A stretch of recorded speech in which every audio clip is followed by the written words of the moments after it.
Good afternoon and welcome to CEC Gurukul lecture. In continuation with the series on Indian sociological tradition, in today's lecture I am going to talk about R.K. Mukherjee and his theory of society.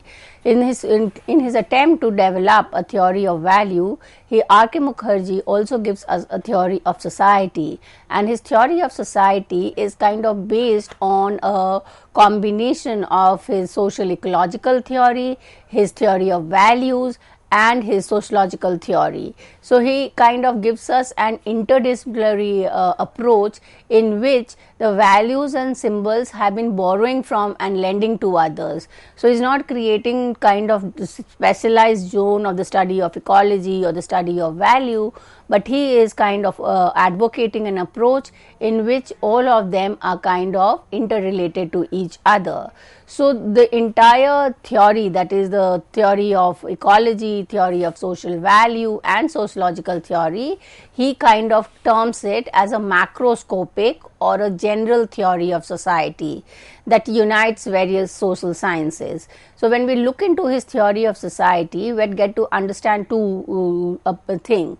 Number one, that he is not in favor of interdepartmentalization, and also that he is kind of not giving us a specific area to understand different zone. So, if one could kind of look into the ecological theory, it is about the relation between society and environment, whereas the theory of value is about norms, about ethics, about taboos. So, and he is kind of giving us an integrative approach. So, he can be considered as a pioneer of the transdisciplinary approach in sciences. So, he was in favor of building knowledge and not in terms of dividing schools of thought or discipline into various category. So, when we look into his general theory of society, he integrates social values within a general theory of society. His theory of society integrates values, culture and personality, and he is saying that this study of values, culture and personality is broader than the science of sociology. So, this was his approach was actually in contrast to the Western positivist school, where the trend was to develop a science of society, where there was an attempt to arrive at categorization, classification and to look into social reality as a fact.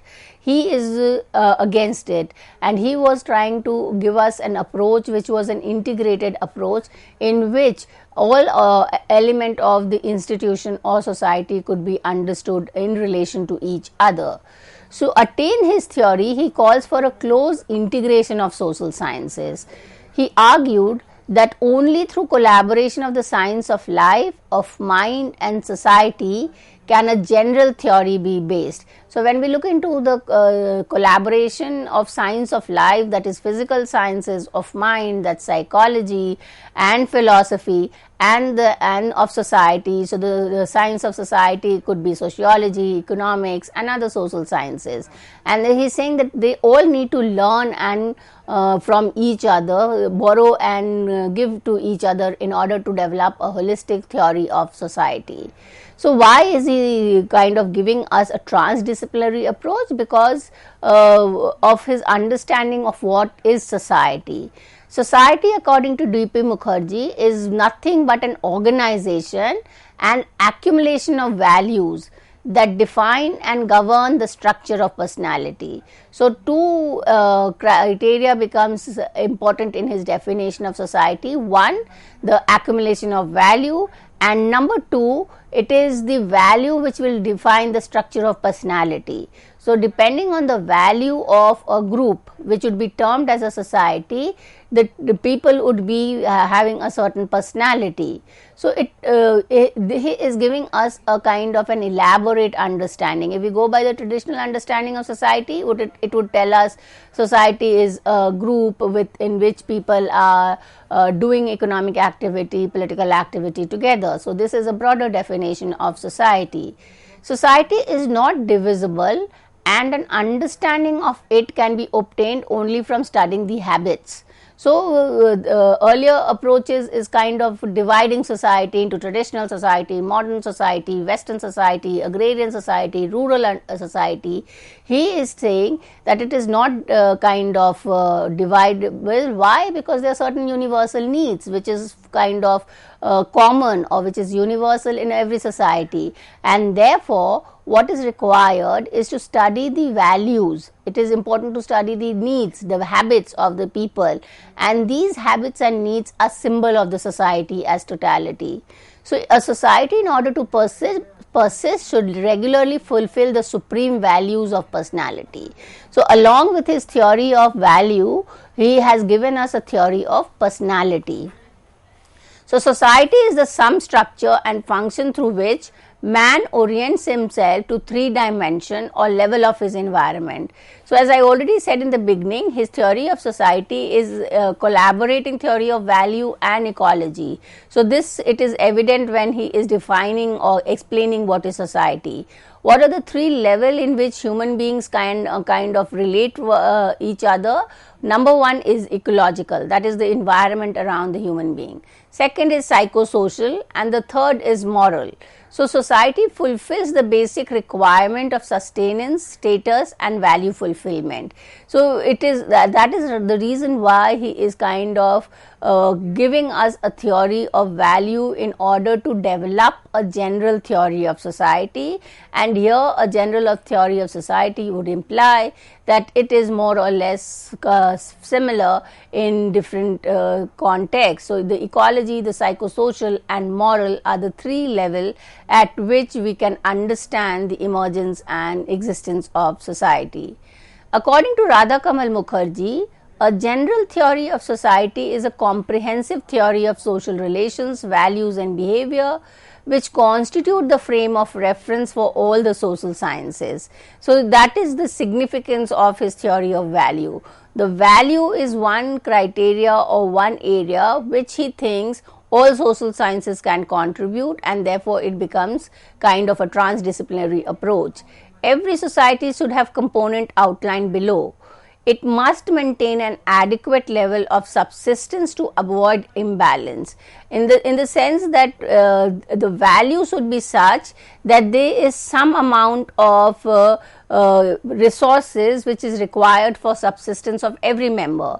If it is not there, then it will lead to an imbalance. So, what has happened in terms of ecological imbalance is that some of the people have used more level of subsistence than the other, and therefore, the exploitation of resources around us has been greater, and it has created an imbalance.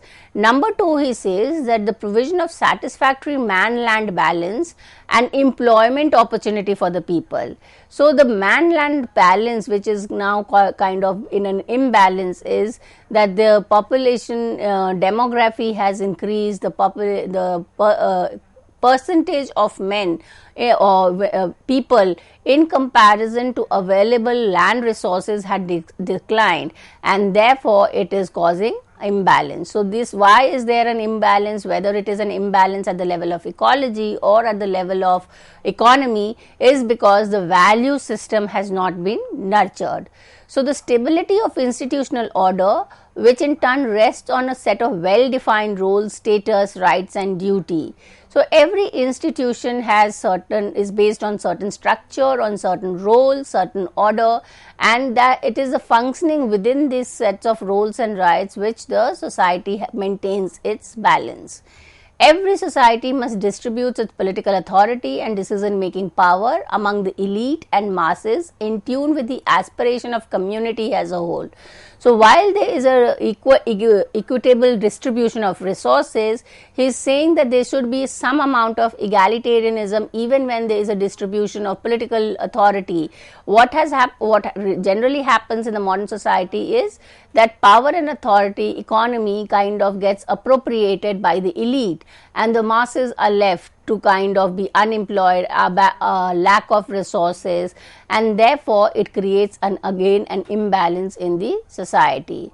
The third is saying a well defined legal structure is needed. So, in order to have a social order, or in order to kind of ensure a society which is beneficial for every member, or a society which has an order, the requirement is of a legal institution. And the legal institution does what? It kind of articulates legitimate values of the society. These are kind of official values that every member of the society should follow. Now, when he is talking about society, D.P. Mukherjee is talking specifically about society in India, or the Indian society, and he is saying that there are three distinctive assumptions on Indian society. First, he believed that in comparative and interdisciplinary studies, there is a rigid demarcation of subjects in India university, both in natural sciences and social sciences.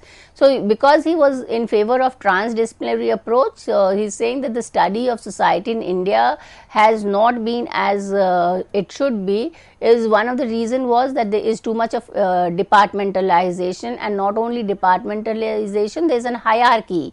So, and this is something that continues even over so many years after D.P. Mukherjee, that we have a mindset where the natural sciences, the physical sciences are considered to be superior than the social sciences. So, the desire of every parent is to ensure that the son or daughter becomes an engineer or a doctor is a preference for natural sciences. If the child takes up an higher education in social sciences, then he or she is kind of considered as of inferior and is considered to be kind of less knowledgeable than the one who is into natural sciences.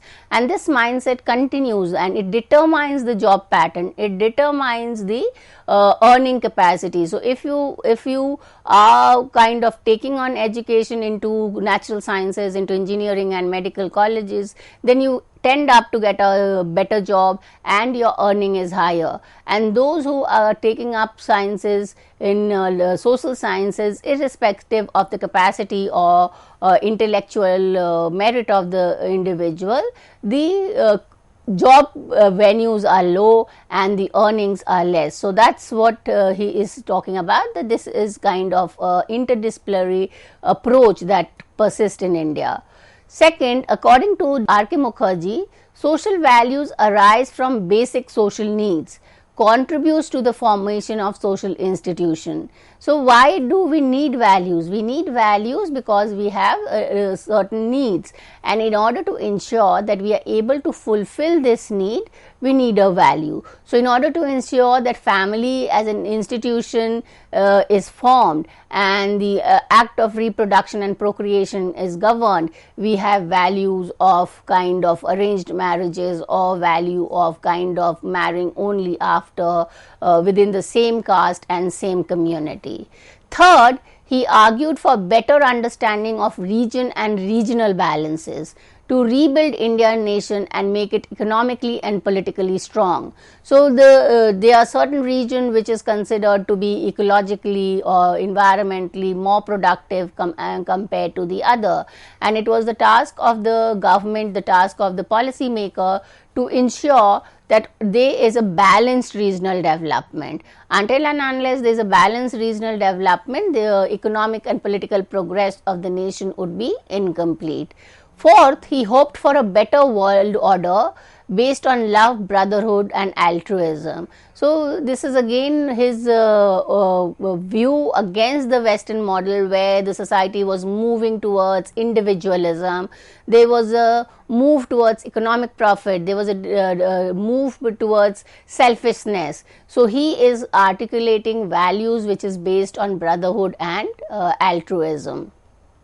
When he gives a theory of society, what is very integral to his theory is the theory of universal civilization, and he explains the term civilization in an inclusive sense, and sense culture was part of it. So in his theory of society, he is explaining what is civilization, what is culture, and civilization, he is not kind of demarcating between one civilization to the other. He is giving an understanding of a universal civilization. And what should he proposed that human civilization should be studied on three interrelated levels: biological, evolution, which has facilitated the rise and development of civilization. So biological evolution is that people are evolving as there is a kind of transformation in the ecology around us, and therefore there is a kind of shift from one stage of human civilization to the other. These have the capacity to change the environment as an active agent. He proposed the human civilization should be studied from three levels. Number one is, as I have already said, biological evolution. The second is universalization, and third is spiritual dimension. So the biological evolution of human beings has facilitated the rise and development of civilization. They have the capacity to change the environment as an active agent. The animals can only adapt to an environment, but human beings can mold it in different way. So and we have seen how individual human beings have molded the ecology around themselves in order to make it more adaptable and to progress. So a lot of changes in the environment around us has been done in order to evolve, in order to progress.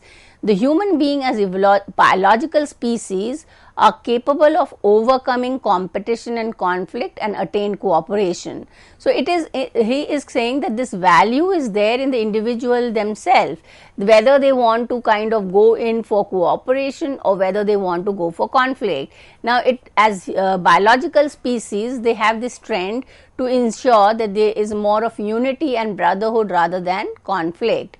The second source of civilization is he is talking about universalization.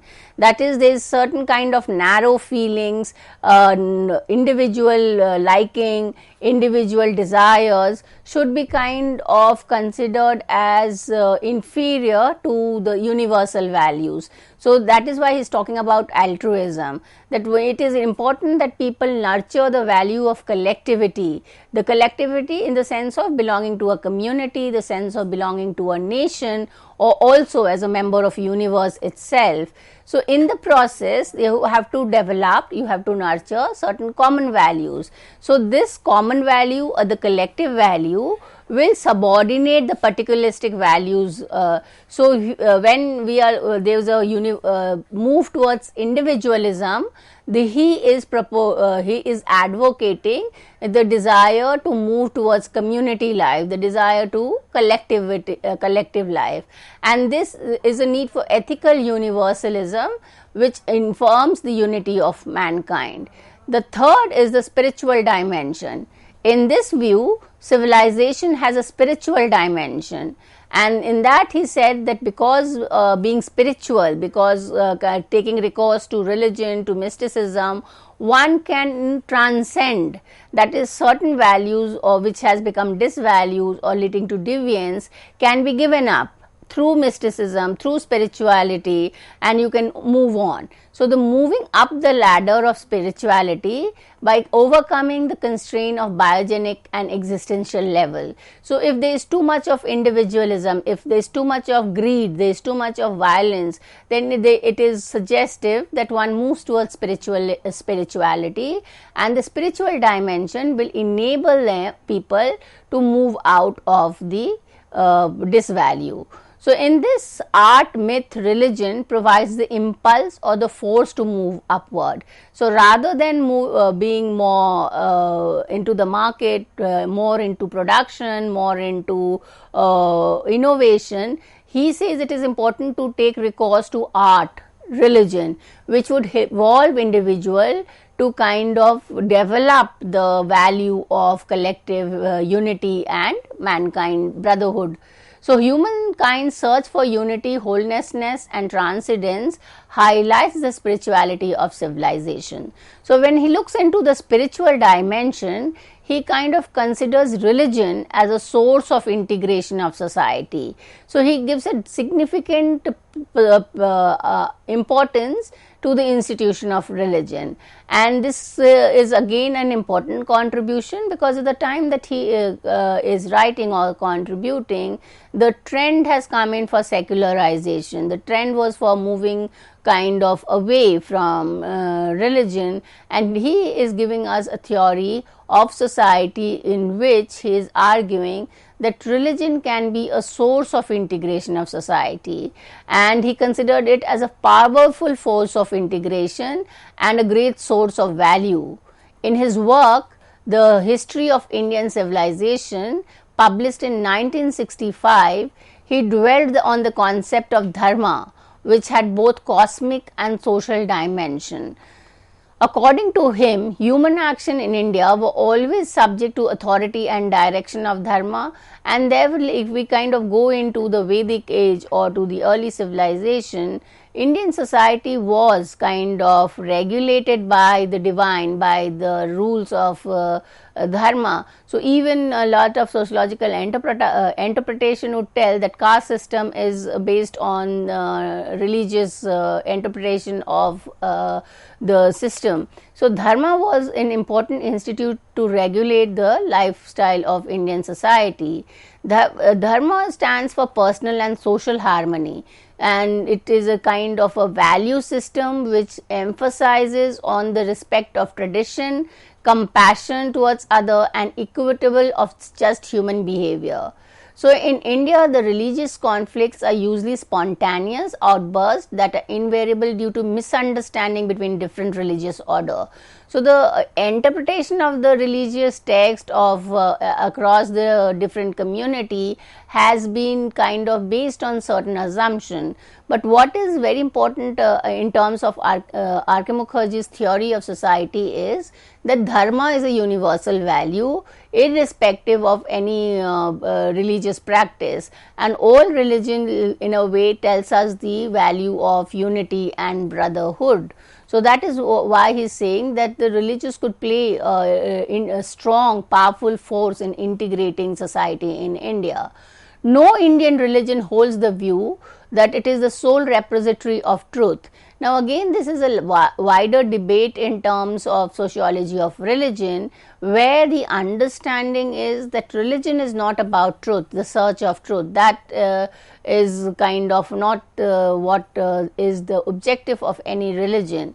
The religion is, in a way, whether it is Hinduism, Islam, Christianity or any other, it is a guideline. It tells us a certain value system of how the society should be organized, and how individual as member of the society should follow. So, every religion will give us certain value system which regulates the life, and so even if we look into terms of fasting or in terms of sacrifice, it is kind of setting it a certain organizational trend in society, a certain pattern of social relation. So, all of the religious understanding could be in terms of interpreting religion as a code of conduct for individuals. So, the paths are equally valid, because kind of there is no one ultimate truth that any religion is in search of. So, if we interpret religion as a search of universal truth, then it is theology, it is not religion. But why does violence on the ground of religion occur? Is because of the assumption that one religion is more truthful than the other, and therefore he is saying that one should do away with this misunderstanding of religion and look into religion in terms of a learning, something of learning the value, something that you can internalize from the religion.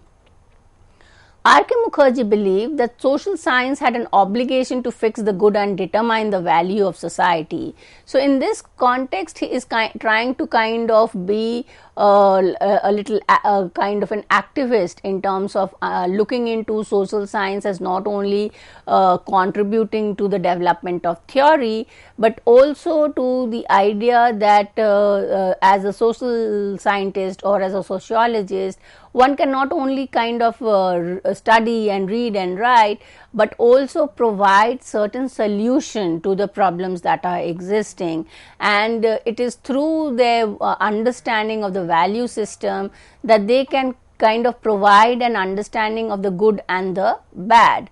So, he sees good society as dependent on religion as the dominant and supreme value in society. So, when there is a difference between what is a good society and what is a bad society, R.K. Mukherjee is telling us that a good society is a society in which the religious value are of great significance. And why? Because religion tells us the kind of a universal idea of what is unity, what is love, what is brotherhood, and that is what is more important.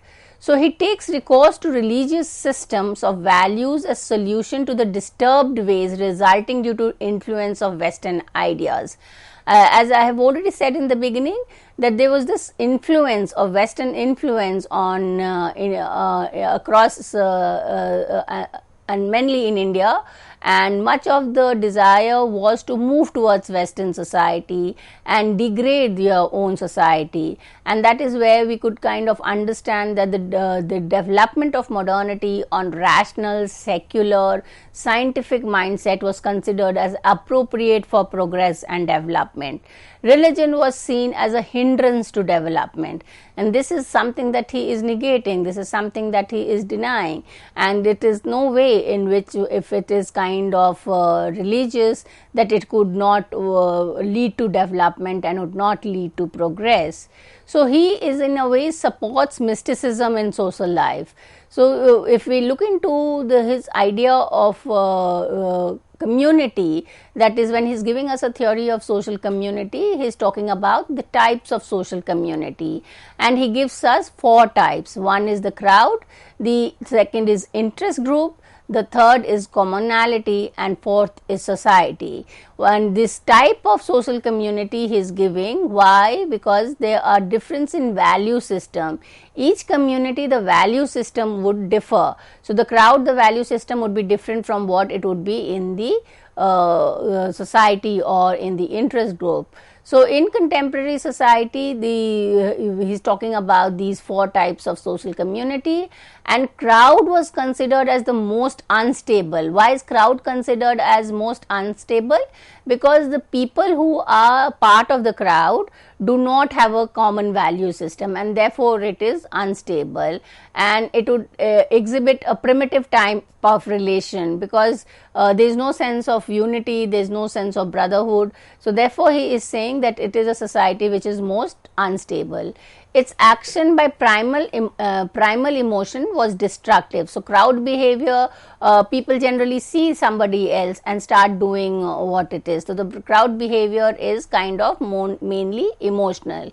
In contrast to the crowd as a community, interest groups underwent a transition into societies or community through common understanding, cooperation, and fellow feelings. So, how is the interest group built? An interest group is built when number of individuals will have the same interest, and over a period of time that interest group will develop certain universal value, and therefore, it will transit into society or community. Society rests upon rights, duties, and obligations. So, in society, every member would be assigned a certain rights, certain duties, certain obligations, and there are certain norms, there are certain ascribed values which the members have to follow. Commonality represented a universal community based on love and brotherhood. So, when he looks into the 4 types, he gives us a gradation of values. In crowd, there is a spontaneous expression of value like moral indignation. In an interest group, there are elemental values like reciprocity, integrity, and fairness. In society or community, values of equity and justice find expression. In general, there are values like spontaneous love, social responsibility, and sociality. So, when we look into the theory of society, we see that R.K. Mukherjee has given a wide range of understanding what is a society, what are the values which are important for maintaining the norms of society, and therefore it is very important to understand his general theory of society in order to understand Indian society. With this, I come to an end of the lecture. Thank you.